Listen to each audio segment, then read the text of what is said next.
একটি ছোট্ট গ্রামে বাস করত গৃহবধূ মল্লিকা। তিনি ছিলেন গ্রামের সবার প্রিয়। প্রতিদিন সকালে তিনি তার বাড়ির উঠোনে বসে শাকসবজি কাটতেন। মল্লিকার বাড়ির পাশে ছিল একটি ছোট বাগান, যেখানে তিনি নিজ হাতে সবজি চাষ করতেন। এই বাগানের সবজি ছিল মল্লিকার পরিবারের খাদ্যের প্রধান উৎস। একদিন সকালে মল্লিকা বাগান থেকে কিছু তাজা সবজি নিয়ে এলেন। তিনি লাউ, কুমড়া, ঢেঁড়স, শিম ইত্যাদি সবজি কাটার জন্য উঠোনে বসে পড়লেন। তার কাছে বসে তার ছোট মেয়ে টুম্পা কৌতূহলভরে সবকিছু দেখছিল। দেখো টুম্পা, সবজি কাটার সময় খুব সাবধানে কাটা উচিত। প্রত্যেকটি সবজি ভিন্ন ভিন্ন ভাবে কাটতে হয়।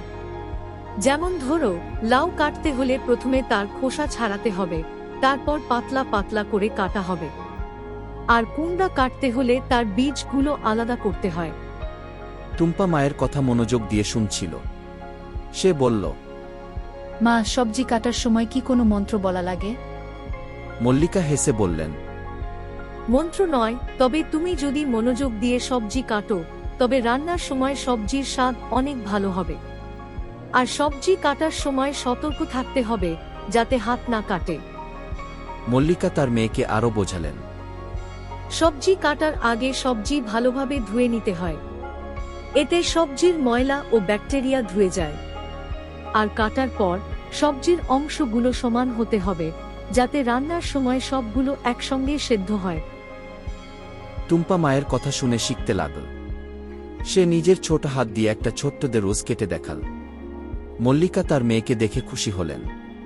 তিনি বললেন, এভাবেই শিখতে হয়, ধীরে ধীরে। প্রথমে ছোট ছোট টুকরো কেটে শুরু করো, তারপর ধীরে ধীরে বড় সবজি কাটতে পারবে। মল্লিকা এবং টুম্পার এই ছোট্ট শেখানোর মুহূর্তটি ছিল মধুর ও শিক্ষামূলক। এইভাবে মা মেয়ের মধ্যে সম্পর্ক আরও গভীর হয়ে ওঠে। মল্লিকার শিক্ষা শুধুমাত্র সবজি কাটার মধ্যেই সীমাবদ্ধ ছিল না, বরং জীবনের সকল কাজে মনোযোগ, ধৈর্য ও সতর্কতা বজায় রাখার গুরুত্বও শেখাচ্ছিলেন।